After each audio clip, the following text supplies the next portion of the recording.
what I'm going to do now is have each one of our presenters come up, and I'm going to try and get to their slides, and Joe's going to help me.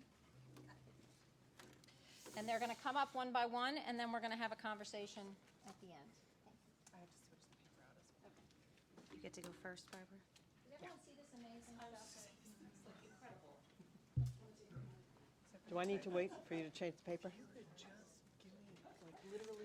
I'm going to do some introductory comments so while she's changing the paper, or changing paper comments. So I'm Barber Crowley, a pediatrician for about 30 years, but the last 10 years I've been a healthcare administrator. I'm actually really pleased to be here and part of what I think is a fascinating conversation. Particularly pleased to have how many clinical leaders in the room are speaking up and asking questions, and I may comment based on some of those questions that happened earlier. Honestly, I think our role today as clinical leaders is to help make sense of probably one of the most complex times in healthcare, certainly in my tenure in healthcare. As I've listened to the conversation today, I'm reminded of Ed Wagner's chronic care model, where healthcare happens is really between an engaged individual and a prepared team. And honestly, every time I think about what's the right decision, what should we be doing, you need to go back to that paradigm. When you're thinking about the Medicaid population, how do we help them be a more engaged population, and how do we help, frankly, our beleaguered workforce be prepared to meet their needs fully and to have satisfying days at work? So I always try to go back to that as we think about this. I'm glad you brought the fourth part of the triple aim in, because I think it's critical right now. My comments to you are going to be in the context of Maine and in the context of the health system I work in. And I think I hit right. Is that right? I hit? Yes. So the questions that Lucy and her team had put before me is, why did you even choose to participate? Why did your health system choose to participate in accountable communities? Well, honestly, because our health system was already going there. We were already working on population health. In a minute, I'll show you another slide. We had kind of an unusual path. As Lucy talks about, many people, when they think about accountable care organizations, think about engaging with Medicare and Medicare shared savings. Honestly, beginning in 2009, I would talk to our groups to say, even you as a practice or accountable care organization, when you're thinking about a particular subpopulation you're taking care of, it might be your asthmatics, it might be those who are HIV positive, or those who have severe and persistent mental illness. How are you thinking about that population? How are you thinking about how well you're doing with that population, and what could you do better? Then you as a practice are an accountable care organization. So we had a pretty broad definition. We were already going there. We happen to have started our accountable care work with a public organization, the state of Maine as an employer, and we did take risk with, we took care of about a quarter of the patients, a quarter of the individuals that were insured by the state. They were our first accountable care organization. We then have been in upside with our commercial payers, and we've been, and we needed to learn more about the Medicaid population. You can't learn about a population unless you have the data. So we chose to participate because we needed to learn how to take care of this very different population, and we needed the data. But you know what really swung our organization, the board, the finance committee? Was not my interest in learning about this population, was not my interest in taking the resources of my small team to do more work with this population. We happen to have a 192-bed hospital. About 150 of those are med-surg beds. What swung my organization was if I said we average 22 of those beds are filled with a Medicaid person. If I could reduce that by 1 or by 2 and fill that bed with a Medicare or a commercial, there would be a significant delta, and that was what sold them.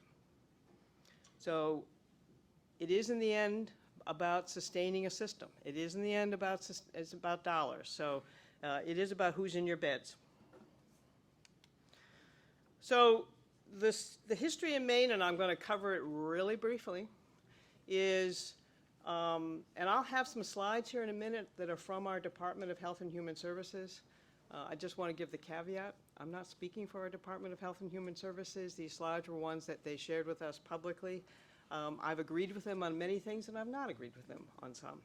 But beginning in 2010, we, MaineGeneral, actually worked with them on our high ED utilizers and high inpatient, and we worked together with the department and their care managers and our care managers to address those needs of those high utilizers, and we were able actually to turn their utilization down. That led, and we are a SIM state, and under the work we did with the state innovation models, we developed health homes.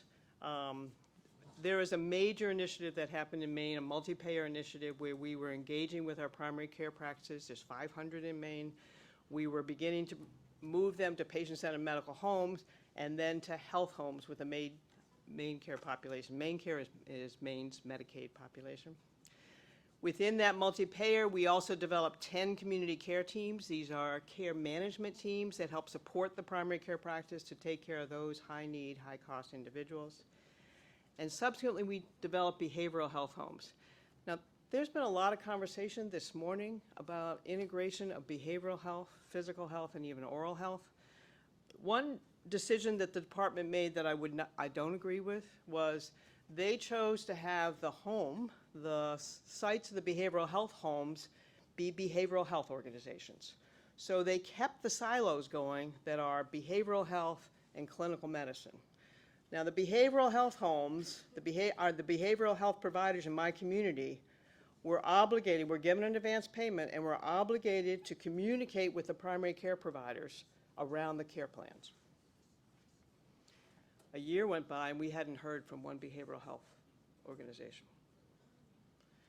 We've done some work since, and one of my last points that I'll make here is that it takes time, it takes patience. These things don't happen overnight. We've now reached out to our behavioral health home leads. We're now working with them directly with our primary care and working to increase this communication. And finally, they built on that from patient-centered medical homes, health homes, with community care teams supporting them, with behavioral health homes to say, who wants to come forward and be accountable community? And 4 organizations came forward in Maine.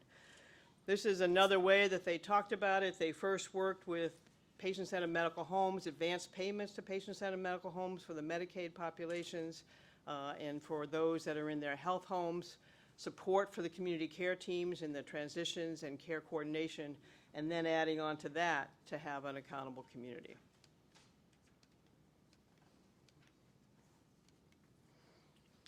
Some of you may know this, but in Maine, Stage A is the health homes, Stage B are the behavioral health homes. They have some different criteria. You have my slides, and you can see it on that.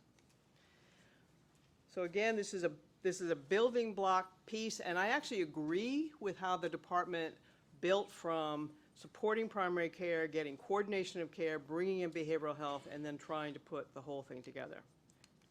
They had a fairly simple definition of ACO, and I didn't realize this was going to and it needed to be provider-owned and driven. It had to have a strong consumer component and shared accountability for both cost and quality. It is a shared savings model. Only 4 groups came forward to be an accountable community in Maine. So MaineGeneral is the 3rd largest health system in Maine. Maine Health is the largest. They came forward. Eastern Maine is the 2nd. They came forward. MaineGeneral came forward, and a large FQHC, Penobscot community. So 4 came forward. They were offered an upside model 1 or an upside and downside. We were offered both. None of us took model 2. And this actually goes, I think, to some conversation that both Lucy and Dianne were having in the 2 prior talks. You really need to be working with your provider organization to see what they're ready for in terms of risk. Our department, too, has frustration with how slow we're going in terms of taking on risks. They're frustrated with us just as many health plans are. But honestly, we had no data before we entered into this. We didn't know how we were doing. We needed the information, and I'll tell you in a little bit about how actually because we're now in year 3 of an accountable community. When I talk about MaineGeneral is the health system, but we do have a physician hospital organization. It's known as the Kennebec Region Health Alliance. I'm the president of that. It has 34 primary care practices and a plethora of specialty care practices. Those primary care practices are employed, residency programs, 11 FQHCs, and 11 private practices. So my job is how do you help that group of diverse primary care practices, 11 EMRs, move forward on this kind of work. Probably if you remember nothing else of what I say today, this is the slide I'd like you to remember. And it's been talked about a number of times today. Our job as clinical leaders is to help lead the roadmap for how we're going to do this work. The reimbursement methodology as we move to it has to be aligned across these different payers. You cannot be asking a health system practices to be being paid differently by every different program. You heard me say I started with the self-insured commercial. We now have upside only with all of our commercial. We have up and downside with Medicare Advantage, and we have just come into Medicare Shared Savings. It was the last one we've come into. We just came into it in 2017. It is anchored in primary care. It is all anchored in primary care. And if you don't have a way in which you're helping to support expanded support for primary care, you're not going to succeed. And primary care has got to have an ability to position itself in its day-to-day work to take care of very different people coming into their organization. Some only need to come in by email or by Skype. Some need the 15-minute visit, but some need a 45-minute visit, and some need your care manager to be working with them.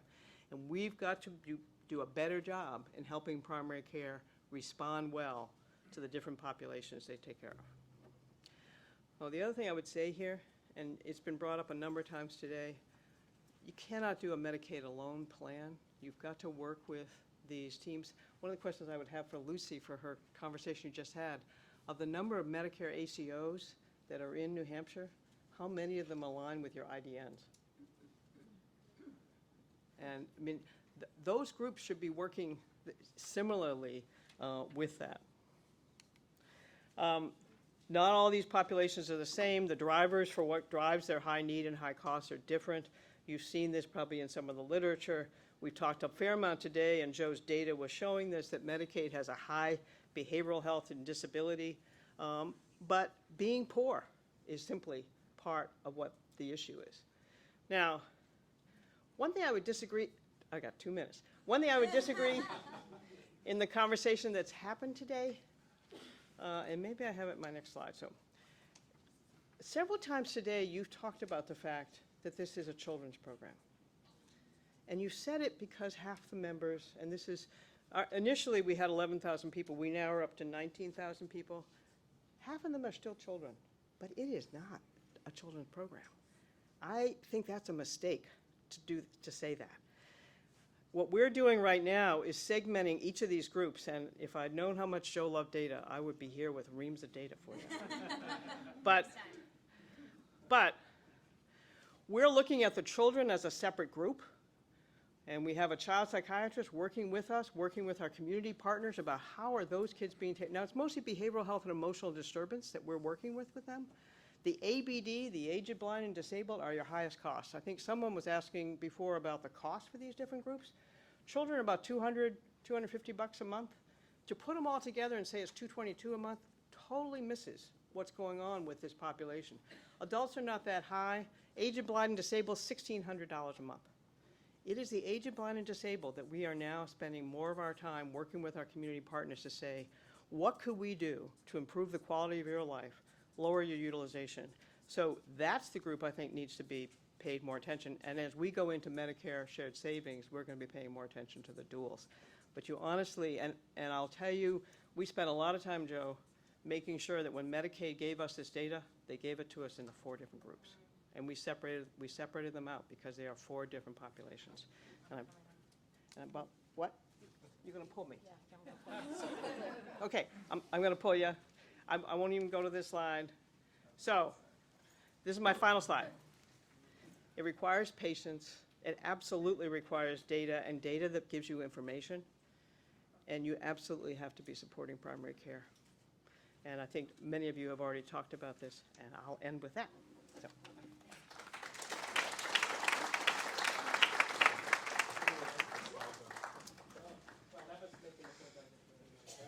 Next, we have Kevin Stone, who's going to come up and talk about Vermont as soon as I got it.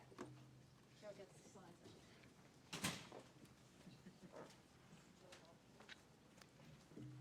Thanks, Lucy. So I have 12 minutes to try to summarize the work of all of the providers in Vermont and most of the health and human service agencies over the last 3 years.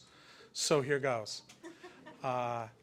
One of the most important things, I think, when you think about lessons learned from other states and how they might apply here in New Hampshire, is understanding the different contexts within which some of these models have emerged. And I think as someone who grew up in Vermont, worked in New Hampshire, and now crosses the Connecticut River, it's like Dickens' Tale of Two Cities. You couldn't have really much more of a different environment between New Hampshire and Vermont. So in Vermont, Medicaid is the largest payer. When you count the folks who get temporary help as well as the regular Medicaid, it covers almost a third of the entire state population. Vermont, way before the ACA, tried to do its own version of Medicaid expansion through the Vermont Health Assistance Program and Catamount Health. So that, I think, speaks to the view of the state as it relates to the populations that we've been talking about today. Vermont is extremely highly regulated, very strict CON laws. New Hampshire just eliminated its CON laws last year. It has a 5-person Green Mountain Care Board that has tremendous regulatory authority. They approve all of the hospital budgets. They approve the payer premiums. And in the last few years, many of the hospitals that have exceeded their revenue, and that's volume times rate, that have exceeded their revenue have had to give back money. UVM Health last year gave back $17 million because they generated more money than the approved budget by the Green Mountain Care Board. Similarly, Blue Cross Blue Shield was told to lower their commercial exchange premiums by a point or two because the Green Mountain Care Board did not approve them. So it is regulation with some teeth. There's minimal provider competition in the state. There's essentially no freestanding imaging or surgery centers. There's a huge battle right now, if you read Vermont newspapers, about the very first ambulatory surgery center that's trying to get started and how people just can't agree whether to permit it to happen or not. There are very few urgent care centers. Most of the hospitals are critical access, and there's only 2 payers that sell insurance on the exchange, Vermont Blue Cross Blue Shield and MVP. And in Vermont, all of the small group insurance is sold on the exchange, unlike New Hampshire. So very, very different. Vermont has had actually quite a history of ACO and payment reform. Actually, for the last 3 years, there have been 3 ACOs. There's Health First, which was really formed by private physicians. I would say today that's largely dormant as an ACO, though the organization as a provider, a physician group exists. Community Health Accountable Care, that's largely the FQHCs that came together to be an accountable care organization. And One Care Vermont, and I'm the chair of the board of One Care Vermont, which tried to be statewide with all 14 of the hospitals. We have a couple of FQHCs that participated because they had merged with their hospitals. So Vermont has 2 hospitals that merged with their federally qualified health centers, Springfield and Randolph. And then we also have private physicians that are involved. So over the last 3 years, these ACOs have had a shared savings contract with 3 different kinds of payers, the Vermont Medicaid, Medicare, and the exchange, with the exchange being pretty small because it was relatively new and Vermont had issues with its Health Connect program. And the state of Vermont was trying to migrate to an all-payer model. And as part of that all-payer model, they wanted to have a common method of payment and risk for the providers to take, with the providers agreeing to kind of come together into one ACO, and that would happen over a 6-year evolutionary track. The providers did come together into what's called the Vermont Care Organization, although currently the actual economic activity happens at One Care Vermont, or CHAC, so it's down the road that may merge. And so Vermont Medicaid is actually doing the first pilot this calendar year, the next generation model, and that was the platform that was picked. Lucy mentioned that the next generation is the newest model that Medicare came out with. That's what all three payers are going to use as the basic construct for all of the risk contracts with the providers. What are the goals? From a Vermont perspective, at the statewide level, the deal is they will lock in a trend that doesn't exceed 3.5%. Their estimates are, absent something like this, they are trending at 5.5% growth over this time period. So that's sort of the benefit to the state. Each payer, however, will have its own specific target. The cost shift gets reduced to the employers. There are statewide health outcomes measures, substance abuse, suicide prevention. There are chronic disease measures. There's access because there's worry about underutilization with these models. So is there timely availability of primary care? And there are ACO quality measures. And again, that's the sort of the basic approach. So I want to speak a little bit about the ACO experience of OneCare Vermont. And I'm using the Medicare data, even though we're here to talk about Medicaid. I'm using the Medicare data because, as you've seen, it's about 3 times the expenditures. And so the variations that you see really get they're more dramatic when you look at a Medicare population. So when OneCare started the ACO 3 years ago, so remember, we're a statewide ACO. We're held accountable collectively by the payers for aggregate performance. But when we looked at the 14 hospital service areas, this is the kind of range of underlying utilization that we saw just in 4 measures. And this was pretty true across all of them. And Tess Koenig's here, and I'm sure CHAC probably had a similar experience, maybe a little less variable because the FQHCs had more of a consistent model, but I think this is typically what you see. So how do you bring an ACO together? And this is how it's represented. This was to the physician who asked, well, what about the quadrant? X-axis is cost per beneficiary, Y-axis is quality, and the size of the bubble is the magnitude of attributed lives that each of the 14 HSAs had. So this is the kind of spread when we started year 2, year 3. So we really started to see the reduction in the extreme variation. And when you're trying to be held accountable as one ACO, it's a lot easier to deal with third-party contracts when you have that kind of more congruity than when you have a lot of variation like we had back there. So this is a positive. Nationally, you sort of see the same thing. This is all of the SSPs plotted in 14, and then the second year, more of a clustering. So that's the positive. Let me tell you the negative from my perspective on the shared savings program, and I think I've seen this in all 3 states, Maine, New Hampshire, Vermont, and northern New England. So the green dot, if you can see it, is actually where OneCare performed relative to all of the other ACOs in the state, or in the country at the time. And let me see if I can show it here. I think it's right up. It doesn't show because it sucks up the thing. Anyway, so that's OneCare Vermont. And you'd say, well, that's great. You're lower cost than average. You're higher quality than average. You must have hit it out of the park. And in fact, we got no shared savings. And in fact, when we compare, how did our utilization compare to the other ACOs that contracted with Medicare? We were generally very good on utilization. I would point out that next to the bottom is the ER visits per 1,000. Remember what I said, no urgent care or walk-in care, a lot of employed primary care. But look at how many of those visits led to admissions, very low. So that to me really is saying our ER is being used for primary care access and overflow. It's not really people that necessarily need the ER. Maybe it's at night and primary care is not open at night, but not high acuity showing up. So with that as background, now we said, well, let's do a better model, and the next generation model was what was picked. And this is the Vermont Medicaid part of that program. It's a risk-based partnership between the ACO and Medicaid. We have 4 hospital communities piloting it in the first year. It will hopefully migrate to statewide in year 2, which would be 2018.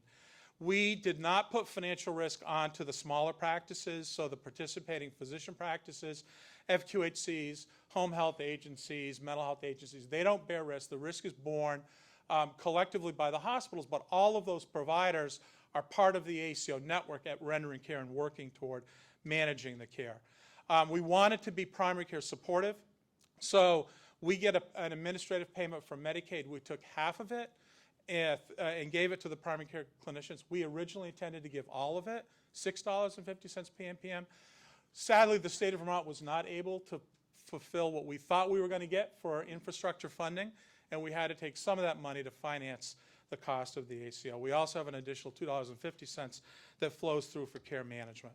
We did do prospectively assigned attribution, which was important, so you know who you're responsible for on the front end. That was important.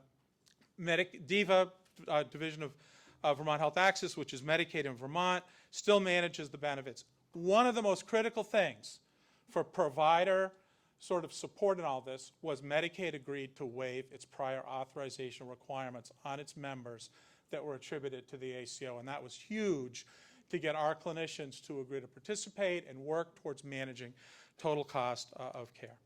So I mentioned it's a partnership. We've actually had a good working relationship with Medicaid. This was the original goal. The original goal was this would be the risk sharing between the ACO and the state. So the ACO would be 100% responsible for the first 5% up and down risk around the actuarial set target. And then it would be 30% ACO, 70% Medicaid subsequently. One of the positives of the partnership, Medicaid was a little nervous about the quality of its data. It caught an error in the ABD population that it needed to go back and re-quantify. And we said, worst thing year one would be for the providers to have sort of an unwarranted windfall, or for the providers to get crushed because of an analytic problem on the front end. So let's just agree to narrow the band down to 3% up and down and start there. And that to me is the example of a positive partnership between a provider group and the state agency. From a funds flow standpoint, we are capitating the hospitals and all of their employed clinicians. So you can see OneCare gets a payment from DEVA. We pay out the capitation based on individual or community-wide attribution and cost, risk-adjusted cost trend. We flow the provider support money through, and then Medicaid pays all the other claims outside of that capitated ACO members directly, and that's charged against our total cost. We did create a value-based incentive fund, which is sort of the reward, quality reward. I wanted to just comment on this for a moment. The frustrating thing about the shared savings models is you don't get any reward unless you beat the cost target. So to me, the value equation is quality over cost. If you hold cost constant and you improve quality, you've increased value. In the shared savings programs, thanks for all your hard work, got nothing for you. You don't get any reward. We wanted to have an incentive program that was set up so that if you performed, you got paid regardless of how you did against the cost target. That's what this does. That's the good news. The bad news is, where do you think the funds comes from? It comes from the actuarial target that's set for the cost of care for the members. But the good news is, what we don't achieve, Medicaid agreed we would reinvest that in trying to improve the areas of weakness, as opposed to you don't gain it and it's gone forever. And this will escalate over the next 3 years. We are going to eventually make this performance-based by the providers so that they would earn it, but initially it's just we're divvying out based on the primary care attribution or on the specialty. I won't go through this. We spent a lot of time, to Ed and Shayla's point, trying to get measures that were consistent with other commitments, whether it was the state commitment to the feds or what we were already measuring under the 3 years of SSP. And Medicaid was very good at working with us on trying not to have a lot of brand new measures that are costly to set up to try and report. We are doing high-risk care management. This is how we chose to do our stratification based on member risk scores. So we're going to be doing targeted care management for the top 16% of the Medicaid population. And I will end with what I think is a huge problem in New Hampshire when we think about trying to get providers, and I mean hospitals and doctors, really engaged in these risk-based contracts. And that is, frankly, from the provider's perspective, the woefully low reimbursement that currently exists in Medicaid. So if this is the level of non-cost coverage that you have in Medicaid, and oh, by the way, you wonder why New Hampshire is one of the most costly states for commercial insurance? Take a look at this graph, and that will explain why. Imagine going to the providers and say, if I got a deal for you, let's put some of that money that you currently get that don't cover your costs at risk. Are you with us?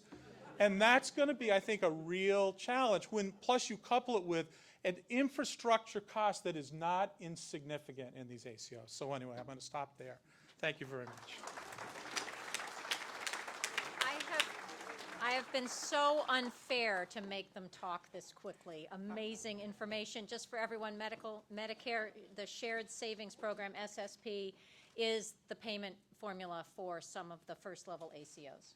But now we have We are so, so, so excited to have Stephanie Brown come up from Massachusetts and talk a little bit about her work for the Behavioral Health State Medicaid Program. Okay, so everything you just heard about that was going on in neighboring states, we're doing some version of that in Massachusetts. We like to try to have something for everyone. So a little bit of this story is alphabet soup, but I'm actually going to skip ahead and talk about one of the themes that has come up throughout today, because we have found it really useful since I joined Mass Health all of 5 months ago, at the beginning of January, to have a mental model for how we're thinking about and shepherding reforms related to behavioral health management in the context of our 1115 waiver, which I promise I will get to. Briefly on me, I came to Mass Health through a winding career path that had me being a teacher, a management consultant, and finally, I think I'm a professional health reform strategist at this point. I started my career in healthcare on the heels of the passage of Massachusetts universal coverage. I worked at Blue Cross Blue Shield of Massachusetts as part of an initiative that eventually gave birth to what many of you probably know as the Alternative Quality Contract. It's one of the first, I shouldn't say that because it does harken back to capitation of yore, was one of the first global budget arrangements tied explicitly to quality and performance to be introduced in a large-scale HMO platform. And it is in many respects a model for what we now know as shared savings arrangements. It has, of course, features of upside downside risk tied to quality, which is a underlying premise of everything you've heard here today. What it didn't do, and what many models have not done until very, very recently, is pay explicit attention to the management of behavioral health in the context of alternative payment designs and value-based purchasing writ large. And so, as we've moved through time and we've begun to study these models, we see that they are producing some quality dividends. They've begun to show some improvements and make a dent in longitudinal cost trend, but they have done very little to move the needle on access, coordination, and continuity of care for behavioral health. And that has been true of our system as a whole, and it's true in our payment experiments. So part of the remedy for that has come up today: integration, integration, integration. I want to make sure that as we come through this experiment, we think about integration on multiple dimensions. And the role I held before joining Mass Health was at Beacon Health Options, a subsidiary company, Massachusetts Behavioral Health Partnership, where I was the Vice President of Transformation and Integration. And we really had to be very mindful that we mean integration in primary care, and we mean integration of the medical establishment with the specialty behavioral health system. And those are two different things. So I'm just going to step away here and highlight that primary care integration has an evidence base. It is about managing presentation effectively in primary care for behavioral health disorders and substance use disorders that are able and effectively able to be managed in primary care. That is not always the case. So it isn't true that primary care integration is a solve for the efficacy and performance of the specialty behavioral health system, which is what you are observing in the cost data that you saw for New Hampshire. So we have to be really careful that in our enthusiasm to provide a better population health model in the primary care patient-centered medical home for individuals who present with behavioral health needs, we don't forget that individuals who present with behavioral health needs in primary care may also need specialty behavioral health care. And that specialty system needs help. In Massachusetts, we spend $16 billion in the Medicaid program. We have 60% prevalence of behavioral health diagnoses. We spend $1.1 billion on behavioral health services. So when we talk about capitation, alternative payment, shared savings, reinvestment of shared savings, I, as behavioral health director in Mass Health, now have a mission, which is that as we try to do this payment reform experiment in a budget deficit situation where we are driven by revenue neutrality, we have a shared responsibility to imagine and to contemplate and to explicitly design for the reinvestment of dollars under the capitation to better fund the rest of this continuum. And I am absolutely convinced that we won't do that. We won't be successful if we don't start to do that. So I'm going to now go back a little bit and lay out the architecture for Massachusetts 1115 waiver. We have, like what we heard in Maine, a situation where we have supported community partners for specialized complex care coordination for our SMI and SUD population. And also, we have an imperative around the building of integrated patient-centered medical homes in the primary care site. But we are trying to accomplish both.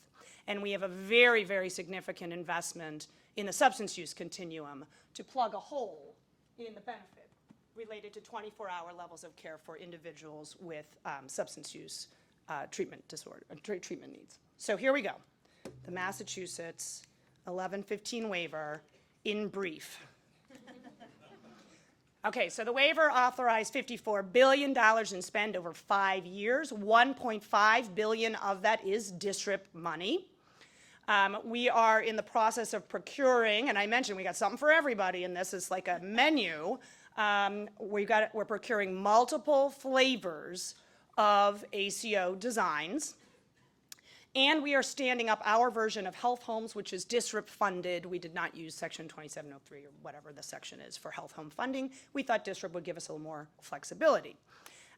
We have mandated that ACOs and these community partners develop memorandum of understanding for what the integrated care coordination model will look like, what information exchange will look like, what triage and member assignment and so on and so forth will look like in the partnership between the patient-centered medical home and the community partner. We've tried not to be too ridiculously prescriptive, which I'm finding in state government is like fighting yourself. But we have laid out parameters for what we expect those arrangements will look like. And we have also expanded the substance use benefit. And I'll talk about that in a minute. So this is how our DSRIP dollars are distributed. So you can see there is a significant investment in community partners and in building that ACO infrastructure for integrated care delivery. We have also an allocation of DSRIP dollars, some of which supports workforce development, mainly focused on primary care, but increasingly, and because our stakeholders push for it, it will also include investments in workforce development for psychiatry and social work disciplines. And then, of course, we have some administrative allocation. Okay, so here it is. Now, before I entered healthcare, I worked in the oil field, and I had a client who I adored, and he used to say, "We've complicated the hell out of things." And I carry that mantra with me everywhere because I think that this payment reform business, is very, very complicated. So I'm going to just try to simplify. On the far left, we are actively procuring what we call accountable care partnership plans. These are really fully capitated insurance products. They are a managed care product, a managed care plan, but they come with a cojoined provider partner, an ACO.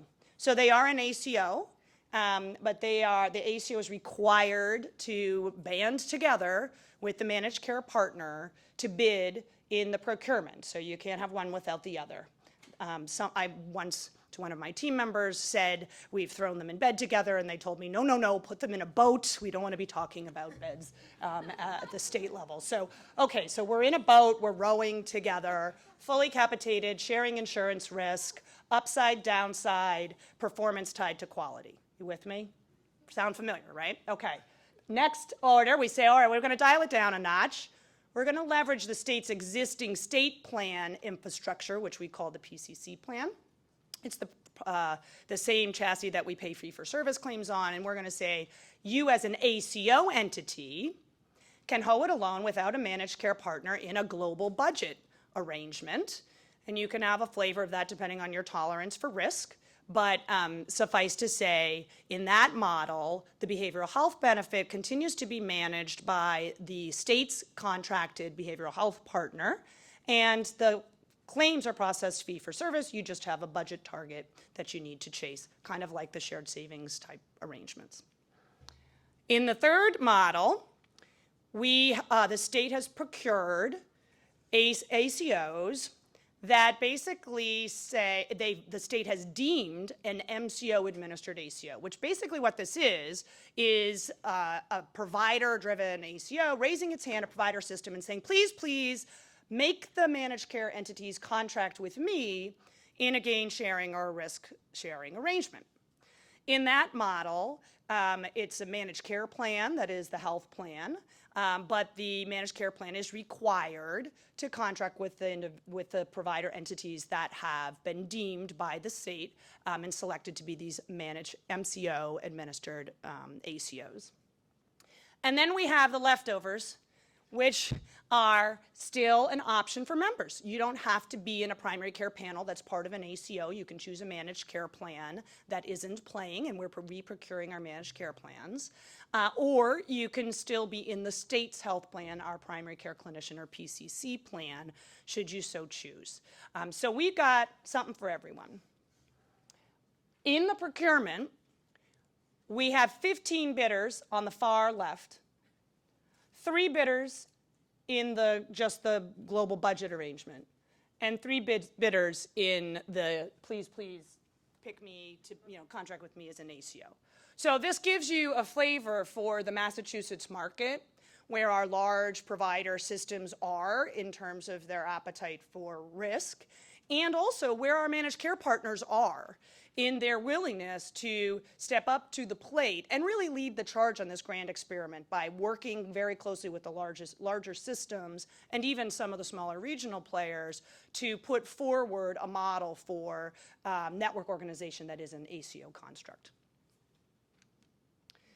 Community partners. So this is our health home version. It is targeted towards or geared to support the needs of the severe mentally ill population and folks with substance use disorder.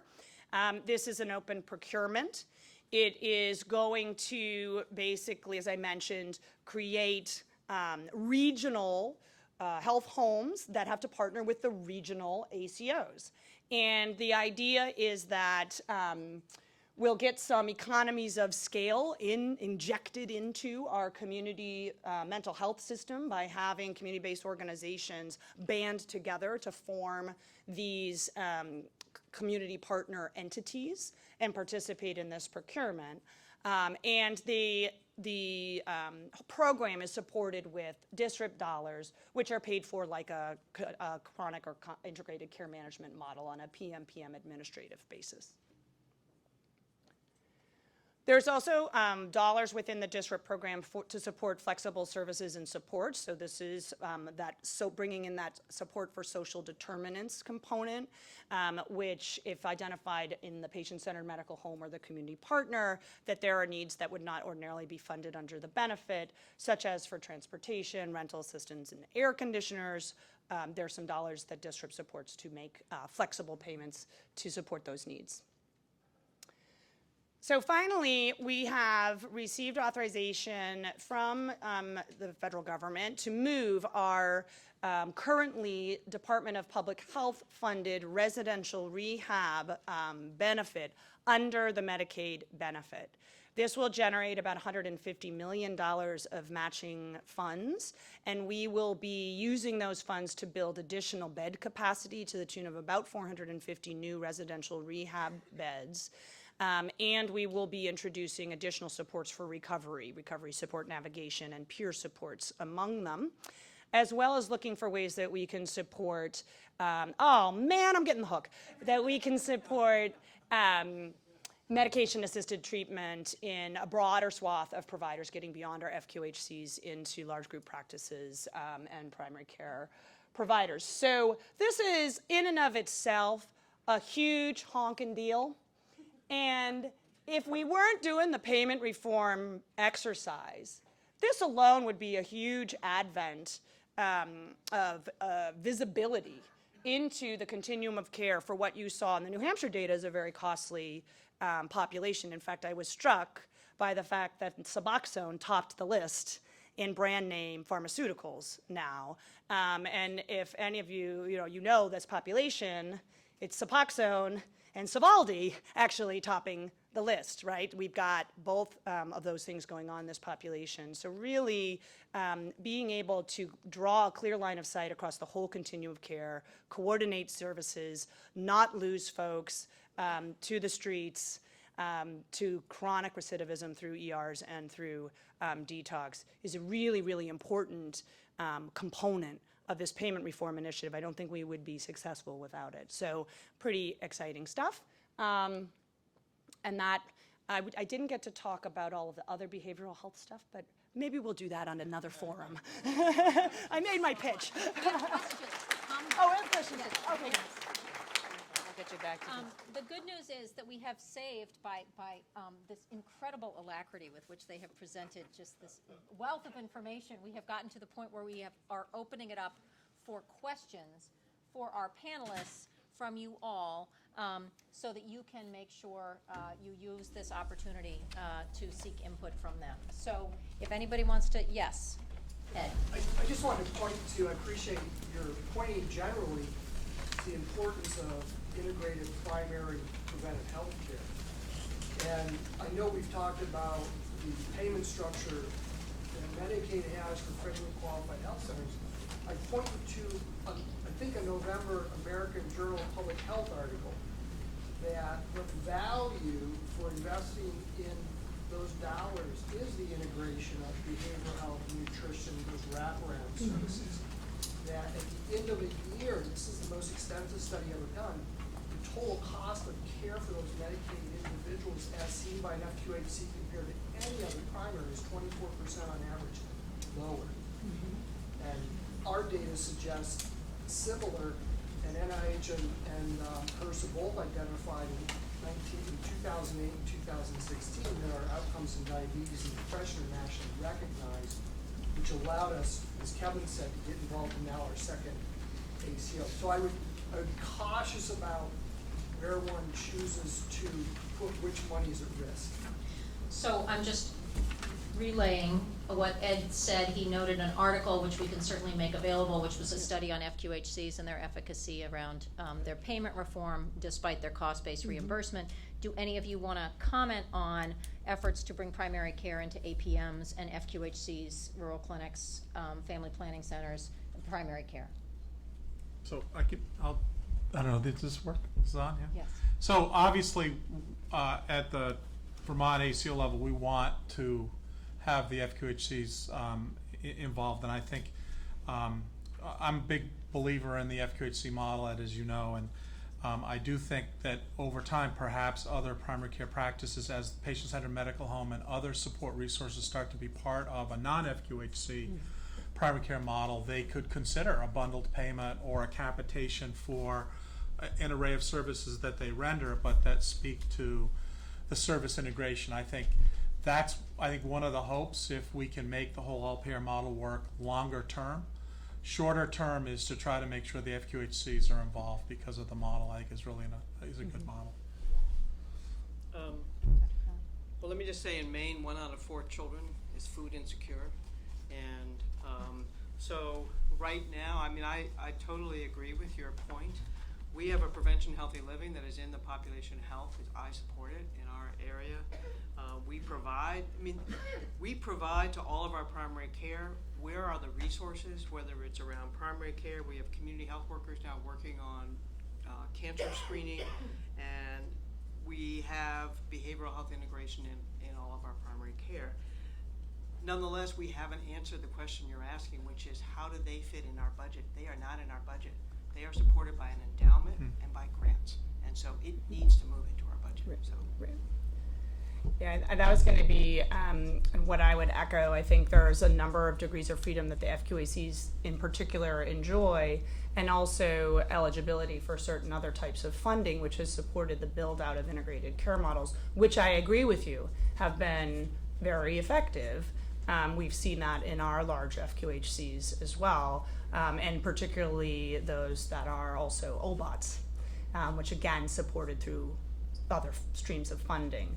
I think that what we have observed in the behavioral health data is that there are actually entire subsets of the population that are so intensively engaged in acute levels of behavioral health care that they literally aren't present in the primary care system. So the place to engage them, the place to begin to build infrastructure for their continuity of care really is in the specialty system. And there needs to be a working of the equation in reverse. And that is part of what a lot of the focus on field-based community health worker, recovery support navigation, we call it our community service program providers, is really about. And those services are under this program going to be partially funded through administrative dollars, but there are aspects of that service system for outreach that is in fact covered under the benefit. So it's really about leveraging all the tools available to us to engage folks wherever they present and bring them through a care pathway that ultimately results in them being able to be stabilized and well managed in primary care. But that is not always going to be the case out of the gate, including for some of the most costly and highly recidivist populations. Yes. Much of this effort would require a larger and a change in workforce, which in fact will affect the culture in which you're operating. So could you talk to how that fits into this plan, all these plans that you have? How are you addressing the cultural change as well as the workforce change needed? You're the one that's got every model under the sun. We are the Massachusetts miracle. There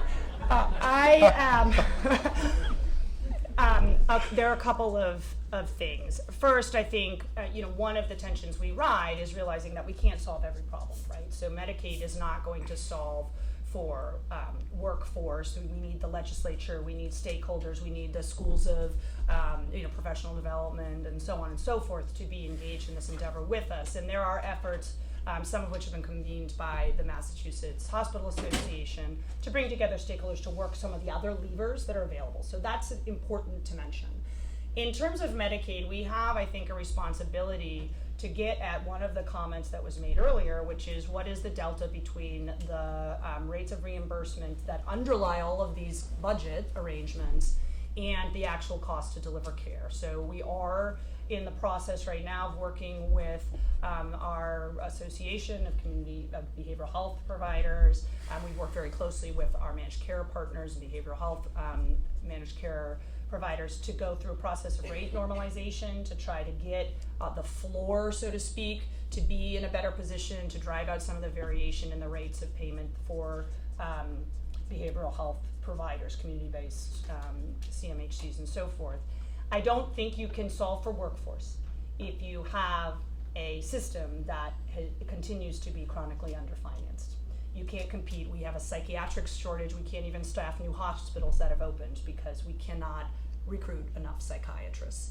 So we're starting to look at a situation where we actually have slack in the system, including the acute system, as a result of workforce. So we have to get rates to a place where at least they have, we've done as much as we can under the state budget to try to send a signal, establish a floor, and get to a better starting point. What I've started to talk about is the last mile, which is that under these arrangements, there needs to be an understanding and an effort to move dollars to redistribute investment to try to shore up some of those deficits longitudinally. And I think that is where we get to payment within the payment. I think that was a great term. We're thinking about bundling, we're thinking about underlying risk arrangements with the specialty provider system as structures that might allow for a redistribution and a reinvestment of dollars under the cap premised on performance, premised on reduction in readmission, really, which is where the dollars are sitting. So I think that's twofold answer to how we're trying to So get there. I have two issues, I think, around culture. I think in terms of the workforce as it relates to integrating behavioral health, I don't know. I feel like at least if you go to capitation or global-based payments, there's some hope that there might be a redirection of funds. I think the fee-for-service financing for behavioral health just seems hopeless. And by the way, in Vermont, you have to say mental health. I got yelled at for saying behavioral health because they call it mental health in Vermont. But I do think at least you credit. That said, I've worked with a large system. There's reports every time we look at the population that shows your chronic disease cost without a mental health comorbidity and the chronic disease with mental health comorbidity. And if you saw it, it's like 50, 60, 80% higher cost with the comorbidity. And do I see that system making a huge investment in behavioral health? No. So why is that? There's something else going on that seems to solve it. Now, it could just be you can't find these people. But I do think this will be a positive from the behavioral health integration. I'm worried a little bit about all the different providers trying to come together, at least in Vermont, under sort of a larger, one or two ACOs. I think the one ACO is hard because there's a lot of cultural differences. There's a lot of different sort of fallback safety nets that the various providers have. I'm very worried about private practice for doctors. I think macro MIPS is the death knell for private practice. And so set aside all of this other stuff.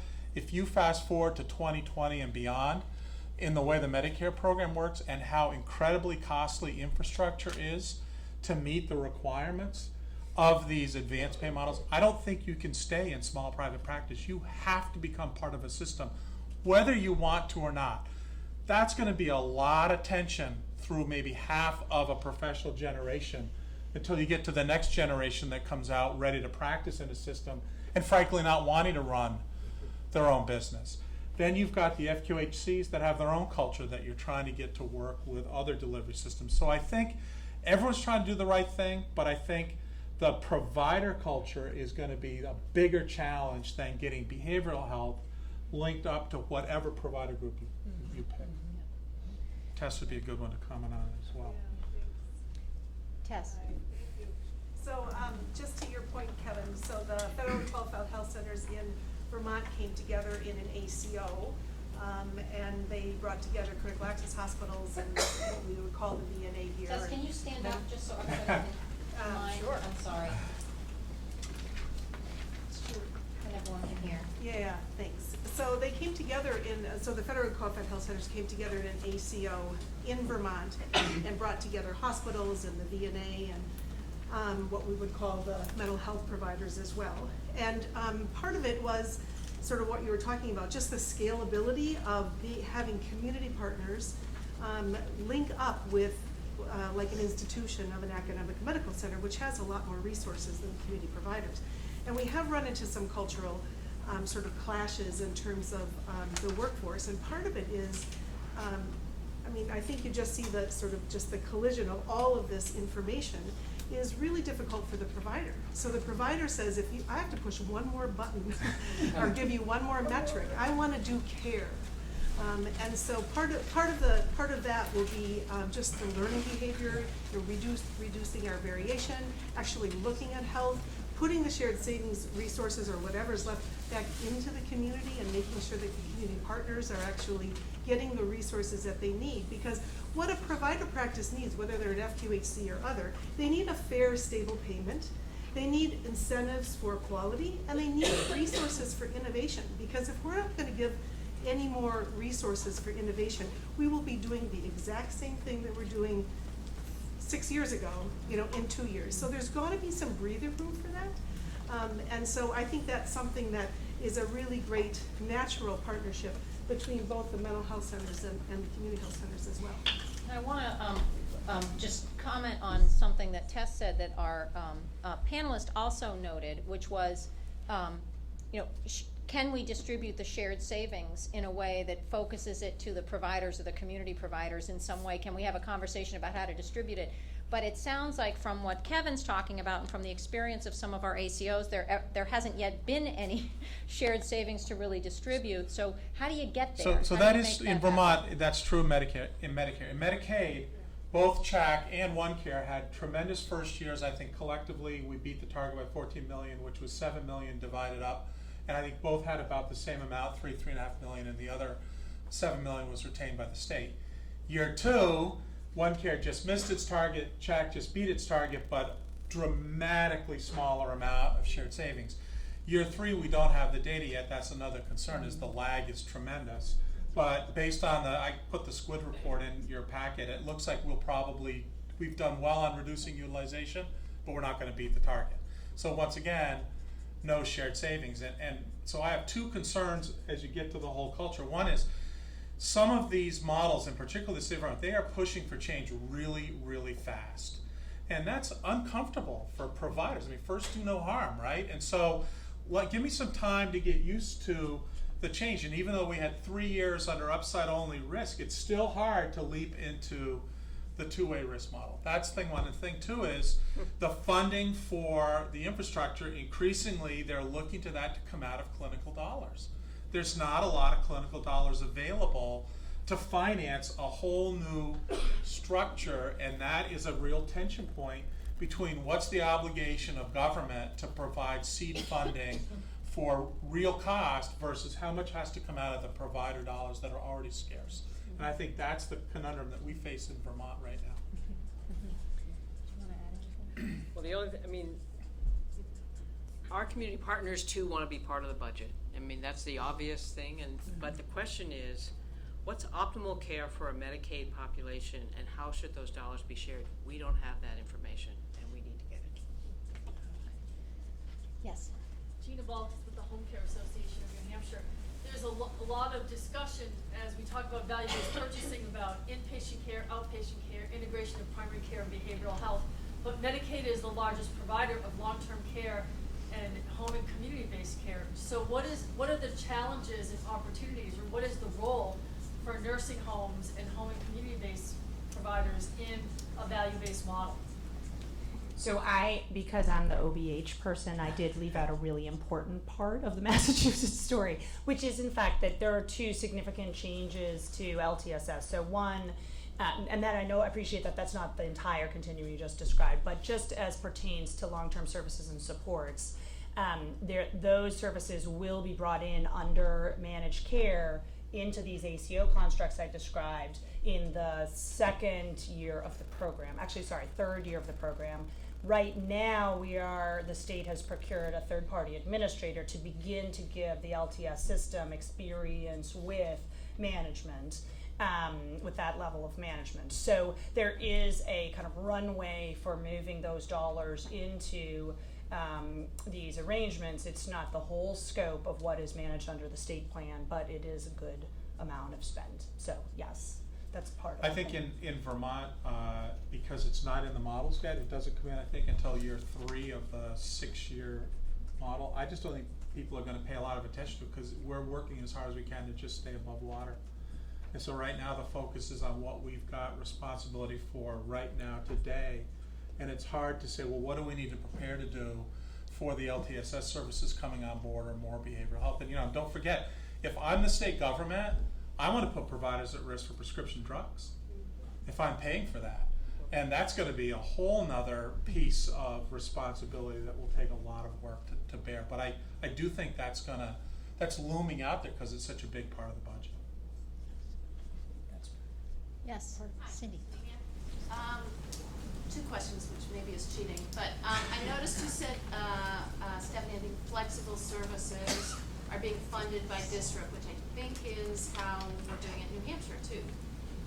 What's the longer term plan for figuring out how to finance that? And then my second question to Kevin is the first year savings, shared savings success story, but second year no shared savings indication of low hanging fruit in the first year, or what do you attribute that change to? I'll try to quickly answer that one. I think probably a little bit, but also as Ed pointed, it's sort of the infinite regression. I mean, the targets, there's sort of no inflation built into the targets, and so they just become tougher to meet. And we, under the Vermont Medicaid Next Gen, we did have actuarial review.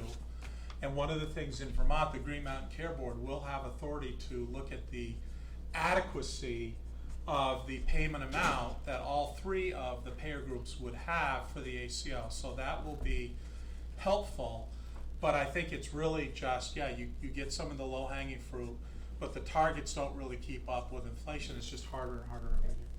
So, just in general, in terms of how the district investments will be, will look in the sort of 5 year, after the 5 year mark in the sustainability plan, I can see that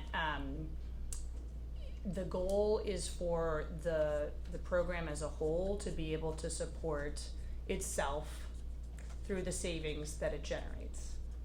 And I will say that the modeling that was done is math I've never seen in more than a decade in managed care. I mean, it just, and that's part of the story. I mean, this is one of the things I keep telling my team. Like, I have two little things, drums I beat. One is Rome was not built in a day. And two is that this is an experiment, and these contracts they're constructs. But the real devil's in the details. It's in how people start to work together differently. It's where they discover how far they can bend or not. It's all of the choices that have to be made, some of them really hard choices, between players that have not, been thrown in the boat together in the same way before. And I think that is the promise of it. Like, I don't want to have our panel leave on a pessimistic note. The construct and the ambition, I think, is the right one. It will not all be solved for day one. I mean, there are not enough consultants who are good enough to make it all work, right? The math is what it is. We're just going to have to see where we land. But it is not every dollar is going to be able to be. So you can tell that I'm never going to run for political office, but so I have, one of the worries that I have is these models are long-term plays. I mean, we were talking about social determinants. Do you know how many years it is to get a payoff on investment in social determinants? Right. So we're talking about changing health over a long haul. But we finance Medicaid under the biennium. I mean, in every year, every other year, the legislature makes appropriations. And I will tell you the provider fear. The provider fear is the legislators see the providers have a good year, and they go, oh, those providers, they got way too much money. We'll take that away. And then the providers have a bad year and get crushed. Those providers don't know how to manage. They're not serious about really stepping up to the plate and managing care. And you sort of feel like you're damned if you do and damned if you don't. Will the folks that hold the purse strings and appropriate money understand this is a long run play, and will there be consistency in the financing and the funds that are appropriated for this to work? And that, I think, is my biggest fear, particularly as it relates to Medicare, but it's a problem with Medicaid as well. I have a question for Dr. Crowley. I know there's some more questions, but how, you mentioned your way of persuading your health system to jump on board with Medicaid transformation. How deep does that go? How does the promise of a replacement bed or a replacement life, how deep does that go? How far does that take a health system in wanting to invest in change for the Medicaid program? Well, I actually think because we have reduced the number of Medicaid lives that are in beds, not in the ER, but in beds, that has gone deep. We actually, our personal experience, but I'll say the same thing Kevin just said, is we were initially told in the first year we stayed within that 2% corridor and there was no shared savings. Then they came back 6 months later and said, oops, we made a mistake, you did have savings. And today, at some point today, I'm supposed to learn what it is. Now, that year ended, which is why I keep checking my phone. But that year ended July 2015. Wow. So you understand that now in June of 2016 is when we might get a payment. That might be on the order of 17, sorry. She's been on vacation. I knew it was 23 months. It's 23 months. And so that's a long time to have demand destruction in a system, and then you wait the 23 months before you get a payment. And so there's frustration with that. So someone end on a good note. What was a way that one of you thought that Medicaid could add value in New Hampshire that wants to, is this a good note, Lori? No. Okay, while Lori presents more bad news, someone else come up with a good note to finish on. Quick. So I just want to make an announcement. There's been a lot of talk about workforce today, and I'm the chair of the New Hampshire Primary Care Workforce Commission. And I'm really struck by the challenges that we're all talking about. And going forward, I think they're going to get worse before they get better. In New Hampshire, we have 5,000 nursing positions open. In Vermont, you've got a wonderful one-pager for Medicaid, for services at home. But up in my area in White River, you've got 60 people on a waiting list because there's no care providers. And in Maine, you've closed a bunch of beds in nursing homes because you can't staff them. So, and one other comment about New Hampshire, we had one family practice residency in this state. They graduate 8 residents a year, 4 of them stay here. In Maine, same population size, they've got 5 family practice residencies, and they staff 60 to 70%, or 50 to 60% of the family physicians in Maine come from their own residencies. So the other concern I've got, and I'm glad Representative Rosenwald is here, Representative Ames, we have a line item in the budget called the State Loan Repayment Program. And it has come out of the Senate with not 1 cent more in that line item. That is very important funding for all of you sitting in this room, especially for organizations like my behavioral health organization, West Central, up in Lebanon, where 5 of their employees are there only because of the State Loan Repayment Program. The line item says that there are $650,000 for this year and next year.